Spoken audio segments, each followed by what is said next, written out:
When Christopher Columbus arrived on the shores of a new world in 1492, he brought with him a belief in his God-given right to take over any lands he found in the name of Spain and Christianity. This right was given to Columbus and all European explorers by various papal edicts that would come to be known as the Doctrine of Discovery.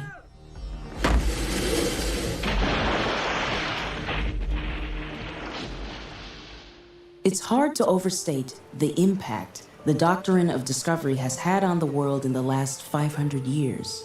So the Doctrine of Discovery is basically an agreement between the European nations in the 15th century. Whoever discovers it first and lays claim to the land, they own that. If Portugal goes out and discovers some land in Western Africa, and 15 years later, France goes out and discovers the same land, who does this land belong to? With the Doctrine of Discovery, such questions are easily dispensed of.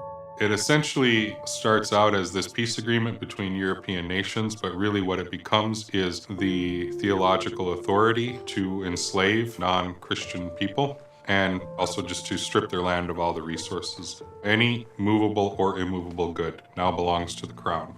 The earliest edict of this kind was the Doom de Versailles, issued by Pope Nicholas V in 1452. Which gave colonizing Europeans permission directly from God to, quote, capture, vanquish, and subdue the enemies of Christ, to put them into perpetual slavery, and to take all their possessions and property.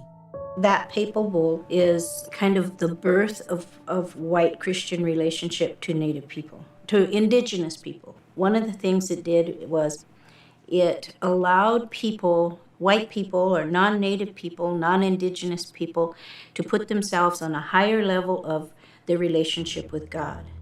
40 years and numerous additional edicts reinforcing these beliefs would pass before Columbus set foot in the New World.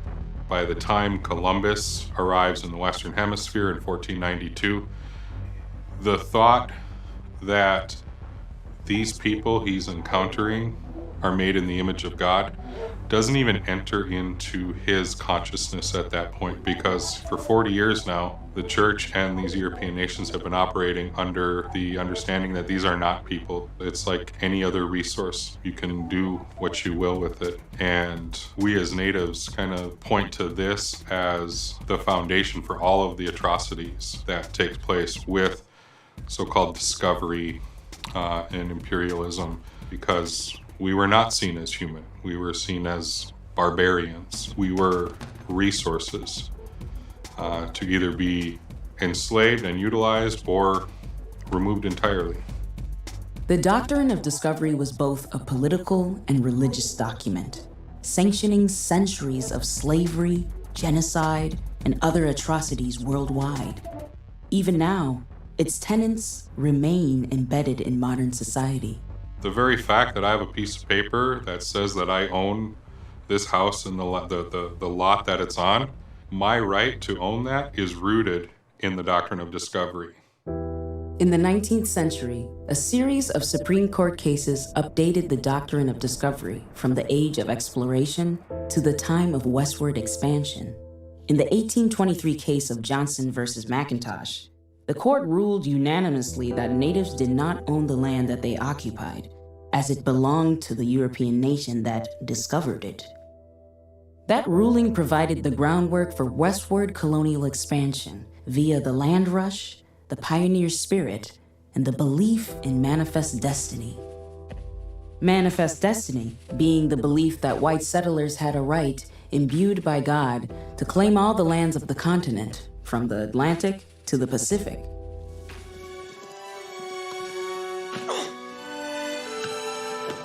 This land is mine! Mine by destiny! The value for Native people has always been our land. That's what they wanted. They always wanted our land. The hunger for land required policies for the removal or eradication of Native communities. These included forced relocation to reservations, forced conversion to Christianity, outlawing Native spiritual practice, and child removal to boarding schools. Well, I guess I can start out with my own story. I was sent to a boarding school when I was a child, and it was called St. Mary's School for Indian Girls, and it was run by the church. And when we got to the school, we were isolated or separated from our families. We went to school, of course, we took our classes, but before we did that, we worked. We were the maintenance crew for the school. So we took care of the grounds, we took care of the buildings, we did all of the work. That is the doctrine of discovery on the church side, because they took our family away, they took our identity away. We really became non-children. The boarding school system aspired to nothing less than the total annihilation of Native identity. As Brigadier General Richard Henry Pratt, founder of Carlisle Indian Industrial School, wrote, "Kill the Indian, save the man." Quite literally, boarding schools are where Indians went to die. You don't know who you are anymore because your family traditions are gone, your cultural traditions are gone, your pride is gone. You aren't Indian or Native American anymore, and you're not white. The voice that screams from the shadows of these boarding schools is that these were horrible places. These were places of trauma, abuse, of death. The goal of eradicating Native identity has allowed white people to ignore the very existence of modern Native people. People don't bring Native Americans into their collective imagination and collective consciousness into the 20th century, and certainly not into the 21st century. People say, well, you say you're Indian, but you don't look Indian. What does it mean to look Indian? For many, it means a romanticized pop culture cliche. A noble chief on horseback wearing a headdress, or an Indian maiden at the side of a babbling brook doing her daily tasks.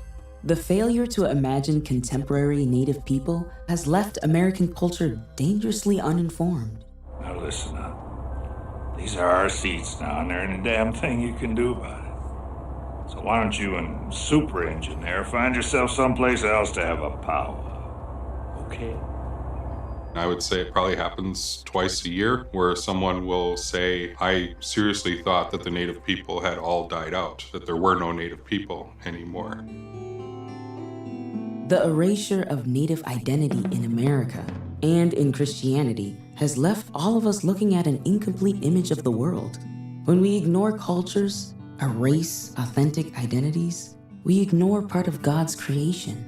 What is missing when you completely other Native people and you shut them out and you don't allow the wisdoms from their ceremonial practices and their spirituality, you don't even give it audience, you don't even give it a good face-to-face.